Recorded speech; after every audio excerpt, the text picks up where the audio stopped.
Yo guys, what up, Viper here, and today was the big patch. 90 plus changes happened in Illuvium, and more or less as we predicted, Frost, Behemoth, super strong, Jotun, crazy early game, but it is even stronger than I initially anticipated, because I thought that a lot of the ranged and Psion based things could be beating the Frost units, but just slashing alone, applying the Frost debuff to the backline is such a big burden for all those caster and Psion, Invoker and so on based units that it is pretty much been pushing through for the entire day.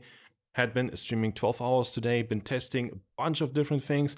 Really hard to make Invokers work at the moment. Late game, they are really good, but Frost, tremendous problem for them. Now, I want to just get right into the video and talk about Jotun, Frost, Behemoth, a focused team. Okay, so today is slightly different than what you guys have been used to, where it's just like a full team and then like a bunch of fight reviews and stuff like that, because we are one day into the patch and it is pretty clear what is the core of a super strong new team, like the Behemoth, Frost and so on focus team. Like very big emphasis on Frost, because that trait is just so good right now. It is just so crazily overperforming that I really want to give you guys this input at the moment. But I don't have like the cookie cutter perfect list, because, well, throughout the day there have been like 3 things, 4 things, like at some point everybody thought, oh, 7 Psion is going to be unbeatable. Then everybody thought Blazonite is going to be unbeatable. Then Frost is going to be unbeatable. Then it was like Blazonite again, and then Frost again, and so on and so on. So I'm not going to give you like one list that's probably going to be outdated within a day. I'm going to explain you the core of the team, and I'm going to leave you with a link to my current updated version. It's always going to update that link in the description, and it's always going to send you guys to the current version that I'm playing of this team. And I'm going to be experimenting a whole lot with it. So let me explain the core, and then you can always get the updated version out of the link in the description. Also, talking about clicking links, I hate this like sellout kind of stuff, but I appreciate everybody that helped with like the Illuvium creator rewards program thingy, whatever. It's just like this Illuvium.io/Viper ref link thing. If you click it like once a week, it's good. I get like some ILV for that. I placed like 12 or something this week, got 2 ILV. Really happy, helps me to keep doing YouTube. So I appreciate if you guys just click that and use that and so on. But okay, back to the video and so on. So I think the very much to be expected thing to talk about is, well, turn 1, Jotun, super powerful. Frost is strong, Behemoth is strong, and let's look really quickly what Behemoth does to elaborate why. Behemoth, every 4th order attack, Behemoth units deal increased damage, they stun their target, and they cleanse themselves. Cleansing themselves means, for example, like toxic and so on. Gone, doesn't take damage off that. Really powerful. Cleanse means negative status effects. Gone. It doesn't mean something like a attack speed debuff from Mud or Siphon Matrix being gone though. It's those effects like Frost, like Toxic and so on. Or Poison in that sense. Toxic applying poison. Okay. Now 20% max health every 4th auto attack as additional physical damage, and they stun for 1.5 seconds, or 25% max health stun for 2 seconds. Now putting this into numbers, every 4th attack 20%, so it's more or less averaged out 5% per auto attack on a 2000 HP unit, or 2200, like Jotun, let's say 2000, 5% is 50. So it's more or less like a 50 attack damage buff in Jotun's case, because it has a little more. It's like a 60 attack damage buff. So it's like it does 50% more damage on auto attacks. Plus it stuns the enemy. Now on a ranger with an equipped sword, for example, it's not 60. It's more like 30 extra damage per auto attack. But that still makes your 10 cost sword ranger almost a 70 cost sword ranger by damage output. It is really strong. Then at next we should take a look at Frost. What does Frost do? Frost blinds enemies at the beginning of the combat in the medium area around those units. That's obviously very strong, like just pretty much AoE CC for almost the entire enemy board if you play a bunch of Frost units. And they apply Frost stacks every 2.5 seconds. Now, Frost is a attack speed debuff to the enemy. The more stacks, the more the attack speed debuffs the enemy. I think it's about 3% per stack, and it stacks up to 9 times. And at 9 times the stacks are cleared and the enemy is frozen, which is a better version of a stun, because it also means they cannot generate energy while they are frozen. So it's similar like Mud. It's like very, very big attack speed debuff, but then it also freezes, which means it's a stun and no energy gained. So super, super insane debuff from this. It stuns and it attack speed debuffs, and a big debuff from this because Behemoth also stuns. So the entire enemy team doesn't really get to play the game if you have a bunch of Frost and Behemoth units. That's the TLDR here, because even on your Ranger, for example, weapon 1.1 attack speed. So you do 4 auto attacks in less than 4 seconds, which means the Ranger 1v1ing a unit, that unit does not get to play the game. They do like 1 auto attack every 4 seconds. So let's elaborate a bit on like how gameplay, right? How do you play this? How do you use these things? So the super basic thing, turn 1, just Jotun plus your Ranger, super, super strong. You want to put your Ranger as far in the back as possible because, well, if your Ranger gets focused by the enemy Jotun plus Ranger, you lose. So outside of that, well, then it's just like a very RNG turn 1 because, like, well, you have the same units as your opponent, so there's like a bit on movement and a bit of like frost procs and Behemoth stuns and so on and so on. It's a very coin flip turn 1. It's the same as Cardulox, Toxic Colossus, Mirror turn 1. But the thing that you can control is put your Ranger as far in the back as possible. You do not want your Ranger to be initially focused. Then on turn 2, the standard play is to go for Slashing, because free Frost is insane. It is a super, super insanely strong trait. If you want to recap and read it, it applies instead of 1, 2 stacks, and you have 3 units. So if those 3 units all apply 2 stacks, that's 6 stacks of Frost every 2.5 seconds, which means every 5 seconds you pretty much have this big AoE stun to the entire enemy team, plus your Behemoth stuns, plus a slash and applying freeze as well on Omega auto attacks. The enemy team doesn't get to play the game.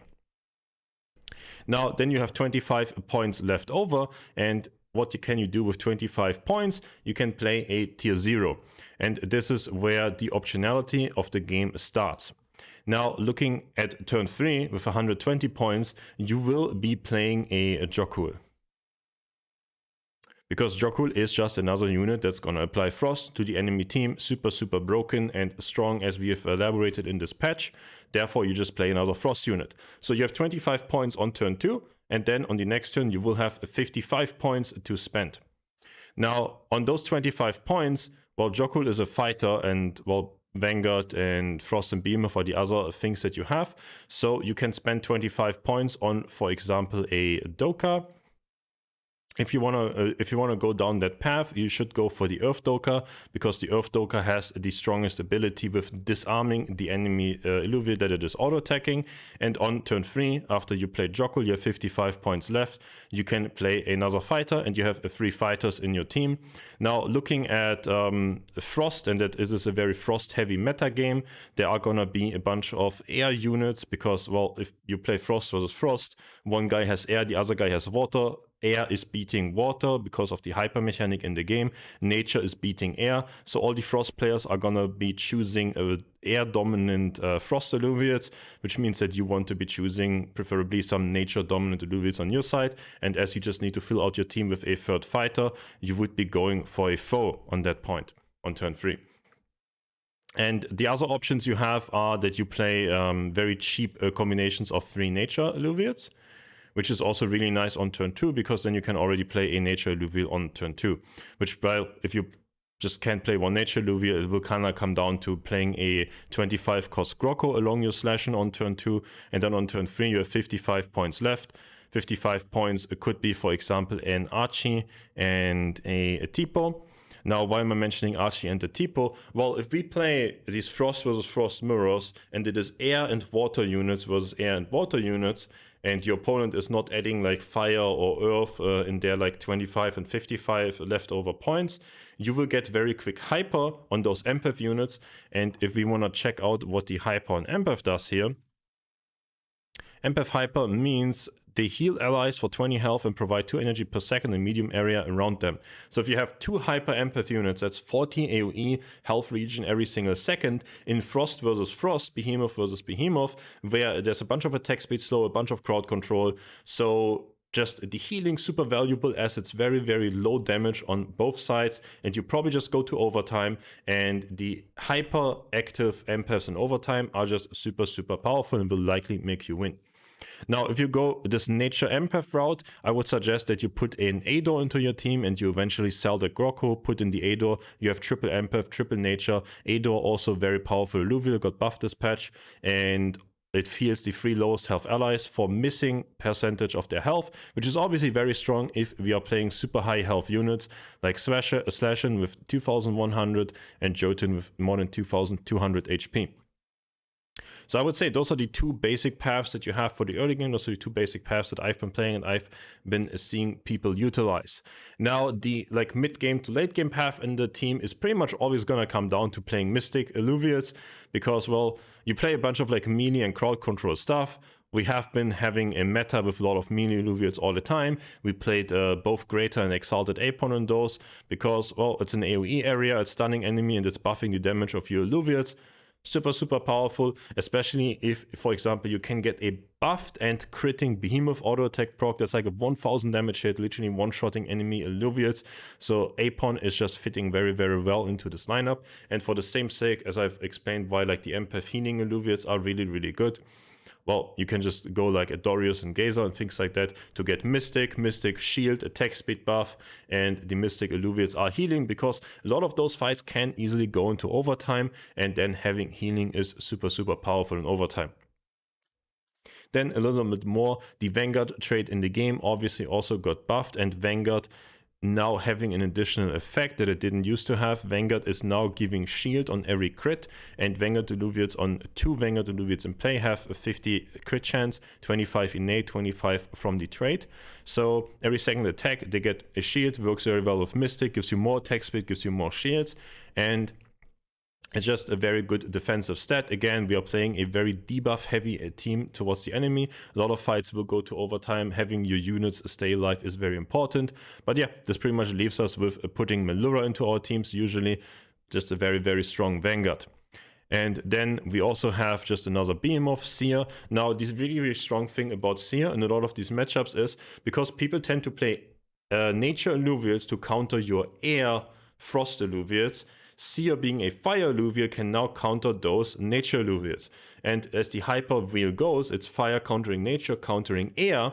So Seer is both countering nature and air Illuviates, getting a super quick hyper. So very important that you want to play a fighter Seer because then it gets 60% attack speed buff and it is piercing enemies' resistances.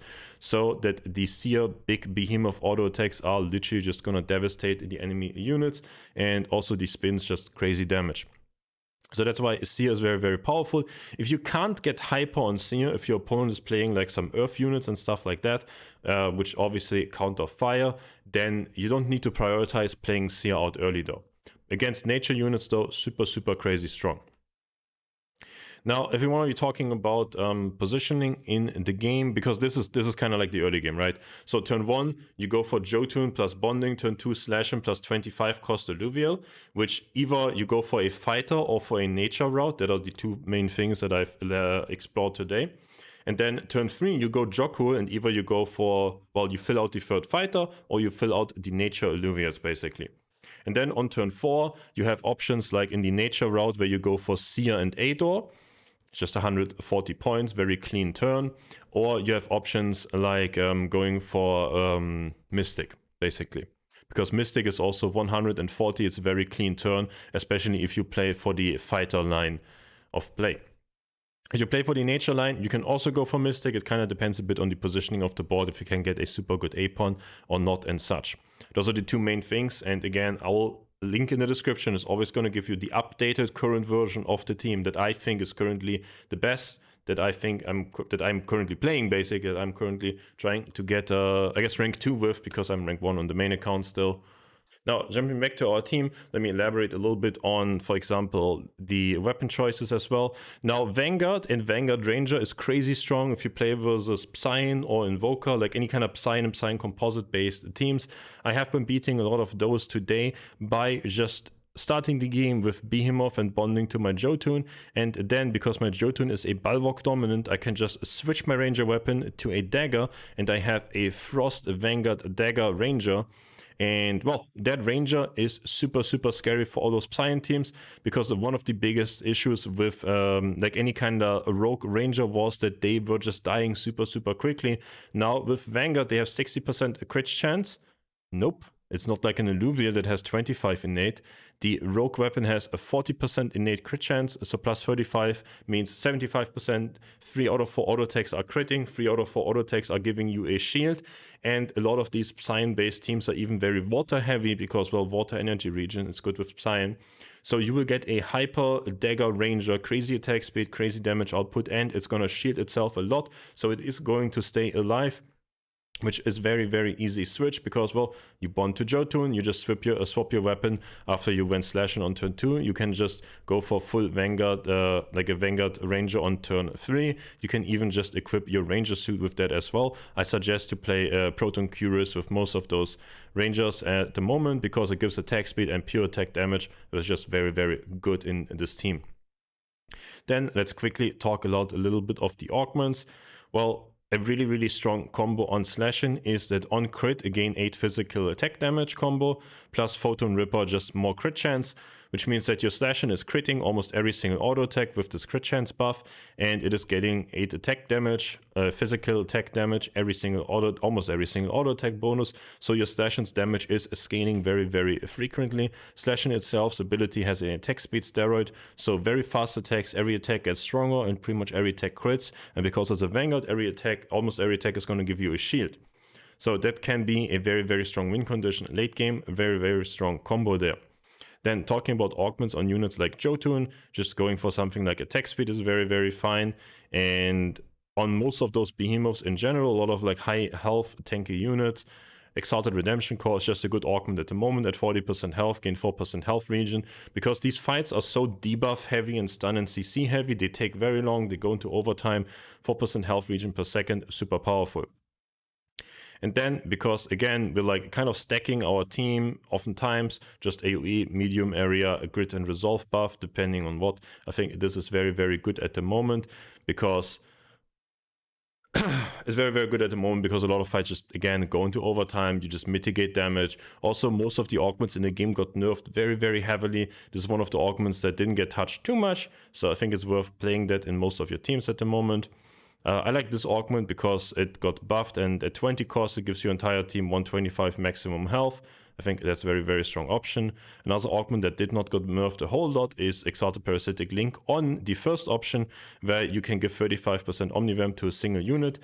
That is a very strong combo on Jotun, especially with extra attack speed, because then, well, your Jotun is just gonna lifesteal not only with its own ability, but also from every single auto attack it does. Then the meta is very attack speed and debuff oriented, so just putting more debuffs with more attack speed debuff onto the enemy team is still good. Siphon Matrix is still a valid augment, talking about debuffs. Biogenic Suppressor debuffing healing or energy, and Exalted Techno Leecher debuffing either grit or resolve, or just debuffing enemy energy gain, which usually just means debuffing enemy healing by Mystic and Empath Illuvius at this point. Also very, very powerful. So that kind of covers all of this, and yeah. Reiterate, a bit repeating myself, but again, turn 2 you have turn 1 Jotun plus weapon, turn 2 slashing plus 25 cost, and then turn 3 you go Jokul plus 55 cost. So main options that I elaborated today is turn 2 you go like Nature Groko, and then turn 3 you have 55 points, you just go Nature Archie and Nature Etipo, for example. Very, very good combo, and then that leaves you open with being able to go for Ador on turn 4 plus a Seer or something like that, or Ador plus Malura. Very defensive. If your enemy team is very air heavy, if they don't play like fire or earth to counter, your Nature Illuviate super, super strong. And the other option to utilize the Jokul being a fighter Illuvial is that you just go for the Earth Doka on turn 2. Earth Doka, strongest Doka, especially in the earlier stages of the game. And on turn 3 you can then go for a foe as a nature fighter pretty much. You could also, because you have 55 points left, you could also just do Ripterus. You could just do Ripterus as another nature fighter. Issue with Ripterus though, Ripterus ability is doing a lot of max health damage. It's very strong, and it is poisoning the enemy, but because behemoths are cleansing enemies, poison is not feeling that strong at the moment. Then again, Well, again, Ripterus or Foe, main option there, because you kind of just want a nature fighter. That is the main goal there, filling the third fighter slot for Drokul and for Doka, and having nature to counter the enemy air Illuvials. And then from there on, you go into pretty much Mystic, and that's like your late game. You can consider going for things, other late game classes like Arcanite, mainly because Scoriox is very, very good in these like fighter melee situations, as Scoriox is ranged, and Scoriox can therefore avoid a lot of the frost debuffs that the enemy team is giving them. But that is a like super late game play. I would suggest you can get familiar with the team. If you want to play Scoriox, you like Scoriox, Phosphorus as units like that, you can certainly bring them in later on in the game. But keep in mind, you always want to play the Frost Illuvials. That's like the core of your team. You probably want to bond your Ranger for Frost most of the time. A cool thing though that you can do if you want to go a bit harder on the Arcanite one, you can just, for example, have a Drokul, which is a fighter Illuvial, right? And you can equip a weapon that, in this case, because it's air fighter, a water Psion weapon, and you could just, with your Drokul on the board, also be bonding Arcanite Frost, still maintaining all the Frost Illuvials and the Frost debuffs on your melees and rogues, but having the Arcanite buff for your Scoriox. Probably a really good late game option. I'll be looking into that later, probably tomorrow, because stream 12 hours today. I'm that tired. I was just really trying to get you guys a YouTube video with the first impression, the first ideas on what to do, how to play this out, and I'll have like a more cookie cutter perfect version and gameplay elaboration later on for sure. I'll try to get that in the next few days when I have like more material and more knowledge myself as well. Appreciate you guys hanging out and watching the video. Let me know if this is like a really good day one recap and if this is really helpful. Because I don't think just giving like this is a list and the next day it's outdated would be super good. But I don't know, maybe that is just like something you guys would prefer to have. I don't know. I usually try to make things like as high quality, as long living as possible. But let me know how I can improve on these things. Again, link in the description is going to give you the updated version with like the tech cards and whatever is currently being played by me. That is how those links work. Hope you guys enjoyed the video. See you guys in the next one.